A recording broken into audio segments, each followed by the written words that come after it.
मेरे बच्चे, मैं तुम्हें आज चेतावनी देने के लिए आई हूँ। तुम्हारे जीवन में एक बहुत बड़ा खतरा मंडरा रहा है, जो तुम्हारे स्वयं अपने कर्मों के कारण है। यदि आज तुम मुझे अनदेखा करोगे तो तुम इस बात से अनजान रह जाओगे कि तुम ऐसी कौन सी गलती करते हो जिसके चलते तुम्हारे जीवन में यह खतरा बार बार आ जाता है। मेरे बच्चे, तुम जाने अनजाने में कुछ ऐसे कर्म कर बैठते हो जो तुम्हारे जीवन में अनजानी शक्तियों को लेकर आ जाते हैं, और वह शक्तियाँ तुम्हारे जीवन को बर्बाद करने के लिए दिन रात काम करती हैं, परंतु तुम यह नहीं समझ पाते।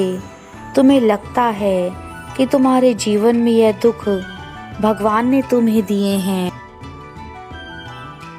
चिंता में मत बैठो मेरे बच्चे, अपने कर्म करते जाओ। अभी संसार में तुम्हारे कर्म से ज़्यादा बलवान और कुछ भी नहीं है। मैं तुम्हारे कर्मों से ही तुम्हें तुम्हारे भविष्य का आईना दिखा सकती हूँ। यदि तुम अपने कर्मों में सुधार कर लोगे तो तुम्हारे दुखों का अंत खुद ही होता चला जाएगा। तुम्हारे जीवन में जो भी लोग हैं, सफलता असफलता या दुख, जो भी कुछ तुम प्राप्त कर रहे हो, यह सभी तुम्हारे कर्मों का फल है। तुम जैसे कर्म कर रहे हो वैसे तुम्हें फल मिल रहे हैं। इसलिए बैठे रहने से तुम्हारे कर्म बदल नहीं जाएंगे, बल्कि कर्म बदलने के लिए तुम्हें अच्छे कार्य करने होंगे। तुमने अपनी पूरी जिंदगी में जो भी किया है, अच्छा या बुरा, उसका जो भी तुम्हें परिणाम मिल रहा है वही तुम्हारा कर्म फल है। जो कोई मनुष्य कोई भी कार्य करता है तो उसकी प्रतिक्रिया अवश्य होती है। अगर आज तुमने अपने जीवन में अच्छे कार्य किए हैं तब वह प्रतिक्रिया अच्छी ही होगी, और बुरे कार्य करे हैं तो वह प्रतिक्रिया बुरी ही होगी। यही प्रतिक्रिया ही तुम्हारे अच्छे या बुरे कार्य करने में तुम्हें प्राप्त होती है। इसलिए मेरे बच्चे, मैं तुमसे यही चाहती हूँ कि तुम अच्छे कर्म करो। तुम मेरे बच्चे हो और मैं तुम्हारी माता हूँ। तुम उसके बावजूद भी अपनी माँ को क्यों रुला रहे हो? क्यों मेरी बातों को नहीं मान रहे? क्यों अपने समय को व्यर्थ की चीज़ों में नष्ट कर रहे हो? यदि तुम्हें मुझसे प्रेम ना होता तो मैं तुम्हारे लिए इतनी चिंतित ना रहती। मैं तुमसे प्रेम करती हूँ। तुम मेरे प्रिय बच्चे हो, लेकिन अपनी माता को ऐसे सताकर तुम्हें कौन सी खुशी मिल रही है? तुमने जो बोया है वह सिर्फ तुम्हें काटना होगा। अपने मन में किसी के लिए भी गलत भाव मत रखो, क्योंकि हमारे मन में जो भाव उत्पन्न होते हैं वह हमारी सोच को दर्शाते हैं। यदि तुम नकारात्मक भाव अपने मन में रखोगे तो तुम नकारात्मक चीजें ही करोगे। मेरे बच्चे, आज समय आ गया है कि मैं तुम्हारे जीवन में सारी खुशियां भर दूं। अब तुम्हारे कर्मों के अनुसार तुम्हें फल देने का समय आ चुका है। इसलिए आज तुम्हारी माता स्वयं तुमसे बात करने के लिए यह संदेश लेकर आई हैं, ताकि तुम्हें जीवन की वह सारी खुशियां मिल सकें जिनके लिए तुम वर्षों से इंतजार कर रहे थे। तुम्हारा बुरा समय अब समाप्त हो चुका है और अब तुम्हारा अच्छा समय शुरू होने वाला है, किंतु तुम्हें कुछ सावधानियां बरतनी होंगी, ताकि जीवन में कभी तुम ऐसे कार्य ना करो जिसके परिणाम बहुत बुरे हों। मेरे बच्चे, इसलिए यह संदेश तुम्हारा अंत तक सुनना अति आवश्यक है। जब कभी तुम्हें जीवन में कुछ बड़ा हासिल करना है तो उस हासिल करने के लिए तुम्हें बड़े कार्य करने पड़ेंगे, क्योंकि यह तुम भी जानते हो, किसी भी चीज़ को पाने के लिए तुम्हें कार्य करना अति अनिवार्य होता है। यदि तुम कार्य नहीं करते तो तुम किसी भी चीज़ को नहीं पा सकते। अगर तुम एक ही जगह पर बैठे बैठे यह सोचोगे कि तुम्हें सब कुछ प्राप्त हो जाए, तो यह तुम्हारी सबसे बड़ी भूल है। शांति से बैठे रहने से कभी कुछ भी प्राप्त नहीं हो सकता। मेरे बच्चे, इस संसार में कोई किसी का नहीं होता। यदि तुम दूसरों के भरोसे अपने जीवन को छोड़ दोगे, तो एक दिन वही दूसरे तुम्हारा साथ छोड़ देंगे जब तुम्हें उनकी सबसे अधिक आवश्यकता होगी। इसलिए कभी किसी पर इतना निर्भर मत रहो कि तुम्हारा जीवन उनके बिना कार्य ना कर सके। तुम्हें अपने पैरों पर स्वयं खड़े होना है। इस संसार को दिखाना है कि तुम सारे कार्य कर सकते हो। यदि तुमने कभी अपने माता पिता का दिल दुखाया है, तो उनसे आज ही माफ़ी मांग लो, क्योंकि माता पिता को रुलाने वाला कभी खुश नहीं रह पाता। और यह बात तुम जितनी जल्दी समझ जाओगे, तुम्हारा जीवन उतनी जल्दी अच्छा हो जाएगा। माँ बाप की दुआ इंसान के बुरे से बुरे वक्त को भी अच्छे वक्त में बदल देती है, और माँ बाप की बद्दुआ अच्छे वक्त को भी बुरे वक्त में बदल देती है।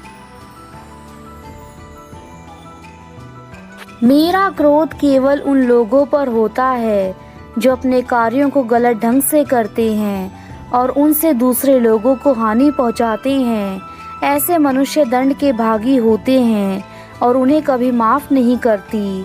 इसलिए अपने कार्यों को ठीक प्रकार से करना शुरू कर दो।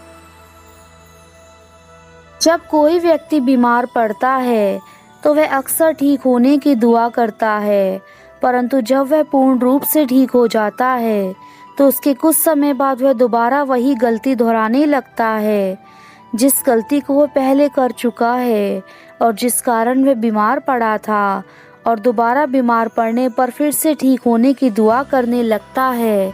किंतु वह व्यक्ति भूल जाता है कि बार बार एक गलती को करने से उसे हर बार माफ़ी नहीं मिलेगी, जबकि वह एक ही गलती को बार बार करेगा तो उसे दंड अवश्य मिलेगा। ईश्वर भी मनुष्य को उतनी ही बार माफ़ करते हैं जितनी बार वह माफ़ी के काबिल होता है। जब हद से ज़्यादा मनुष्य गलती कर देता है तो उसे दंड देना अनिवार्य हो जाता है। मेरा कार्य भी यही है, जो रास्ता भटकते हैं उन्हें रास्ता दिखाना, और यदि रास्ता दिखाने के बाद भी कोई उस रास्ते पर नहीं चलता, फिर उसे मेरे प्रकोप को सहना पड़ता है। जैसे एक बीमार व्यक्ति बीमार होने पर डॉक्टर के पास जाता है और डॉक्टर भी उस बीमार व्यक्ति को दवाई दे देता है और कुछ समय बाद वह व्यक्ति फिर से स्वस्थ हो जाता है। किंतु यदि वह व्यक्ति उस दवाई को समय पर ना ले या फिर उसे बिल्कुल ही ना खाए, तो वह कभी ठीक नहीं हो पाएगा। वैसे ही जब तुम मेरे पास दुख लेकर आते हो तो मैं तुम्हें सही राह दिखाता हूँ, किंतु यदि तुम उस राह पर नहीं चलोगे तो तुम कैसे अपने दुखों से मुक्ति पाओगे। सब कुछ तुम्हारे अपने हाथों में है। तुम्हारा जीवन तुम्हारा ही है। इसे ठीक करना या खराब करना यह तुम्हारा स्वयं का काम है। अच्छी राह पर चलोगे तो अच्छा जीवन मिलेगा, बुरी राह पर चलोगे तो बुरा जीवन मिलेगा। जैसी राह चुनोगे वैसा ही जीवन होगा। इसलिए मेरे बच्चे, स्वयं के ऊपर विश्वास करना शुरू करो। तुम्हारा विश्वास ही तुम्हें नई दिशा में लेकर जाएगा। तुम हमेशा मुझसे एक प्रश्न करते हो कि तुम कुछ भी कार्य करते हो तो तुम उस कार्य को पूरा करने से पहले ही छोड़ देते हो, लेकिन तुमने कभी यह जानने की कोशिश करी है कि ऐसा क्या है कि तुम इतना डरते हो, तुम उस कार्य को नहीं कर पाते जिस कार्य को करना चाहते हो? इस प्रश्न का उत्तर क्या तुमने कभी जानने की कोशिश करी है? आज मैं तुम्हें बताता हूँ कि ऐसा क्या होता है मेरे बच्चे। तुम अंदर को खुद से कहीं ना कहीं कमज़ोर समझते हो, जिसके चलते तुम यह सोचते हो कि मैं इस कार्य को नहीं कर पाऊंगा। अपने अंदर की आत्मशक्ति और आत्मबल को टूटने मत दो और खुद को अंदर से इतना मजबूत करो, चाहे परिस्थिति कैसी भी क्यों ना हो, तुम्हारा विश्वास डगमगाए नहीं। जब तुम ध्यान लगाते हो तो तुम्हारे अंदर की आत्मशक्ति बढ़ती है और यह शक्ति ही तुम्हारे जीवन की सबसे बड़ी ताकत है। इसलिए तुम इस शक्ति को बढ़ाओ और वह हर चीज पाओ जो तुम पाना चाहते हो। अब तुम्हारी माता के जाने का समय है मेरे बच्चे, किंतु जाने से पहले मैं तुम्हें यह अवश्य कहूँगी कि तुम्हारे सपने हो सकते हैं जब तुम मेरे द्वारा दिखाए गए रास्तों पर चलोगे, क्योंकि मैंने जो रास्ता तुम्हें दिखाया है वह तुम्हें तुम्हारी मंजिल तक अवश्य ले जाएगा और तुम्हें मेरे आशीर्वाद से जीवन के सारे कार्य, सभी सफलताएं, सब कुछ तुम्हें प्राप्त होने लग जाएंगी।